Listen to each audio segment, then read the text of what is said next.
Good afternoon, everyone. As the jet stream bends, sending heat north, canceling flights. Just 2 weeks ago, rare winter-like storms, media all over the heat. Where were they talking about these rare winter storms in California? Let's just digress 2 weeks. June snows, funnel clouds near Lincoln, California, freak hailstorms, freak lightning storms, out-of-place upper atmospheric disturbances, moisture bands can all be explained by the shift in the Inter-tropical Convergence Zone every single mini ice age, as well as an increase in galactic cosmic rays causing more clouds. But no, the media doesn't want to talk about that. They only want to talk about a couple canceled flights. And while you're watching, please remember to subscribe to Adapt 2030.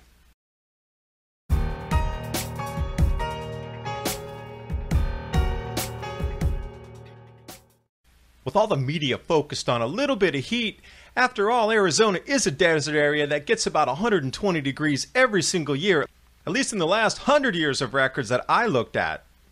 I put an asterisk where the jet stream is bending, which would be expected as our Inter-tropical Convergence Zone shifts during the mini ice age. So many anomalies going on, you're going to start to see extreme cold with extreme heat flip-flopping in seasons, out of location cold and out of location heat. But this is ridiculous. It's a desert area, and the media is claiming that it's hot in a desert in the summer. Gee, that's like saying it's cold in Antarctica in the winter. But do keep in mind, every single grand solar minimum, there is a shift in the Inter-tropical Convergence Zone, which is going to move precipitation patterns. Places are going to become drier, places are going to become wetter. We'll take a look at the hydroclimates over the last 5 grand solar minimums. And you can see as the ITCZ shifts north or south, that oxygen 18 isotope is rainfall. It goes up and it goes down naturally. No CO2 involved.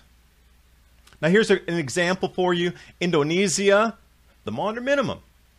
Indonesia shifted as well. Let's put it side by side so you can easily see.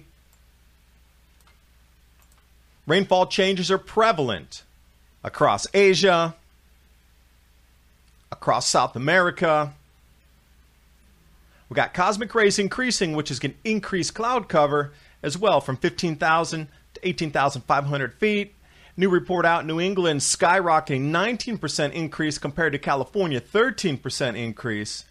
Yet 2 weeks ago, a massive, rare winter June storm slams Northern California with snowfall. Not a peep in the media. A rare winter storm termed by the meteorologists. It's rare for this time of the year. Where is it in the media? Freak storm, bringing hail, lightning to California, funnel clouds in several locations. Plumas Lake as well. Look at the radar loop here for you. It's not supposed to be doing this in June. It's supposed to be the dry season. I called this 2 months ago that there was going to be a shift and there would be out-of-season rains. And what do they attribute it to? An upper atmospheric mingle. Well, that's an Inter-tropical Convergence Zone shifting.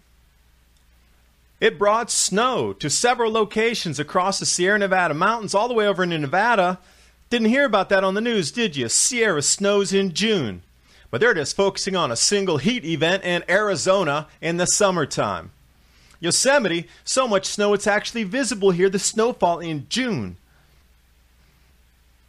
And when we look at California year-to-date snowfall, it's off the charts. It just flatlined up there. They didn't even add any more bars in. And this is that same winter-like storm that set even new records for snowfall in Nevada 2 weeks ago. That brought on those record floods. This is what the radar loop looked like pulling across Idaho, dumping snow in June. Where was the front page news on this? It is so rare.